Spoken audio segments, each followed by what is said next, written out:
তামাৰহাটত বিজেপিত যোগদান সংখ্যালঘু মহিলা উন্নয়নৰ স্বাৰ্থত বিজেপিত যোগদান গোমা সমষ্টিৰ অন্তৰ্গত বিভিন্ন গাঁৱৰ শতাধিক সংখ্যালঘু মহিলাসকলে আজি বিজেপিত দলত যোগদান কৰে।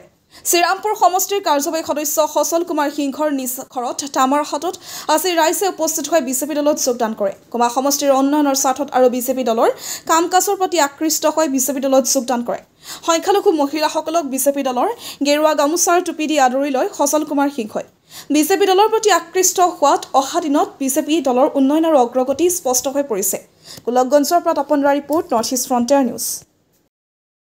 মই ভাবো যে বিজেপিৰ যি কৰ্ম, যি আমাৰ মুখ্যমন্ত্ৰী মহোদয়ৰ যি দক্ষতা, মুখ্যমন্ত্ৰী মহোদয়ৰ যি পপুলাৰিটি, মুখ্যমন্ত্ৰী মহোদয়ৰ কাৰণে আজি যি সংখ্যালঘু ৰাইজে মুছলমান ভাইসকলে যে বিজেপিক আকোৱালি লৈছে, তাৰ কাৰণে মই ভাবো যে আগন্তুক দিনত যি আমাৰ বিটিআৰৰ নিৰ্বাচন আছে, বিটিআৰৰ নিৰ্বাচনত বিজেপি খুব ভাল ৰিজাল্ট হ'ব আৰু বিশেষকৈ আমাৰ এই ইলেকশ্যনৰ পিছত কংগ্ৰেছে এনেও 0 আৰু বিগ 0 100 এবভ মহিলা জইন কৰিলে আৰু এই জইনিংটো মোৰ ৰেচিডেঞ্চত আহি পেলাই কৰিছে।